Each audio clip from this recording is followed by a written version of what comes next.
बहुत समय पहले की बात है। घने जंगल में एक विशाल हाथी रहता था। उसका नाम था गजेंद्र। गजेंद्र अपने विशाल आकार और ताकत के लिए पूरे जंगल में प्रसिद्ध था। वह सभी जानवरों का प्रिय था और जंगल का राजा माना जाता था। लेकिन गजेंद्र केवल अपनी ताकत और आकार के लिए ही नहीं, बल्कि अपने दयालु और समझदार स्वभाव के लिए भी जाना जाता था। जंगल में एक नियम था कि हर जानवर को अपने भोजन की खोज खुद करनी होती थी और किसी भी जानवर को बेवजह नुकसान नहीं पहुंचाना चाहिए। गजेंद्र इस नियम का कड़ाई से पालन करता था और अन्य जानवरों को भी इसके महत्व के बारे में समझाता था। एक दिन जंगल में एक नई समस्या उत्पन्न हो गई। जंगल के बाहर से कुछ शिकारी आ गए थे, जो जंगल के जानवरों को पकड़ने और मारने की योजना बना रहे थे। शिकारी चालाक और निर्दयी थे। उन्होंने जंगल के कई हिस्सों में जाल बिछा दिए थे। गजेंद्र ने जब इस बारे में सुना तो वह बहुत चिंतित हो गया। उसने तुरंत जंगल के सभी जानवरों की एक बैठक बुलाई। गजेंद्र ने सभी को समझाया कि हमें मिलकर इन शिकारियों का सामना करना होगा।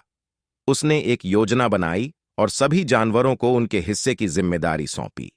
बंदरों को ऊंचाई से नजर रखने को कहा गया, हिरणों को तेज गति से दौड़कर संदेश पहुंचाने का काम दिया गया और पक्षियों को जंगल के हर कोने में नजर रखने के लिए कहा गया। गजेंद्र खुद अपने सबसे करीबी मित्र चितकबरी शेर शेरू के साथ शिकारी के जालों को नष्ट करने के काम में जुट गया। शेरू बहुत तेज और ताकतवर था। दोनों ने मिलकर कई जालों को नष्ट कर दिया। जब शिकारी जंगल में आए तो उन्हें कोई जानवर नहीं मिला और उनके जाल खाली हो गए। शिकारियों ने कुछ दिन तक कोशिश की, लेकिन गजेंद्र और शेरू की योजना ने उन्हें विफल कर दिया। आखिरकार शिकारी हार मानकर जंगल से चले गए। गजेंद्र और शेरू की वीरता और समझदारी ने पूरे जंगल को सुरक्षित बना दिया। जंगल में एक बार फिर से शांति लौट आई। सभी जानवर गजेंद्र और शेरू के आभारी थे। गजेंद्र ने सबको बताया कि एकता में ही शक्ति है। जब तक हम सब मिलकर एक दूसरे की मदद करते रहेंगे, कोई भी हमें नुकसान नहीं पहुंचा सकता। समय बीतता गया और गजेंद्र का परिवार बढ़ता गया। उसका एक छोटा हाथी बच्चा भी हुआ, जिसका नाम बालगज रखा गया।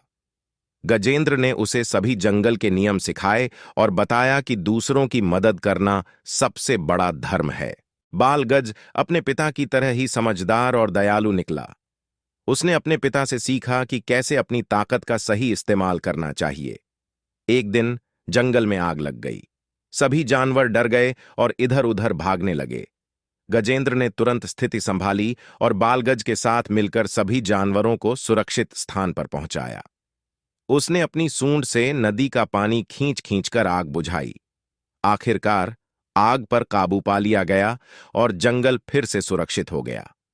गजेंद्र और बालगज की वीरता ने सभी को यह संदेश दिया कि चाहे कितनी भी बड़ी मुसीबत क्यों न हो, अगर हम एकजुट होकर उसका सामना करें तो हम जरूर सफल होंगे। शिक्षा और संदेश सब। गजेंद्र ने अपने जीवन के अंतिम दिनों में सभी जानवरों को यह सिखाया कि दया, साहस और एकता ही सबसे बड़ी शक्तियां हैं। उन्होंने बताया कि जंगल की सुरक्षा और शांति के लिए सभी को मिलकर काम करना चाहिए। बालगज ने अपने पिता के सभी उपदेशों को ध्यान में रखा और जंगल की नई पीढ़ी को वही सिखाया।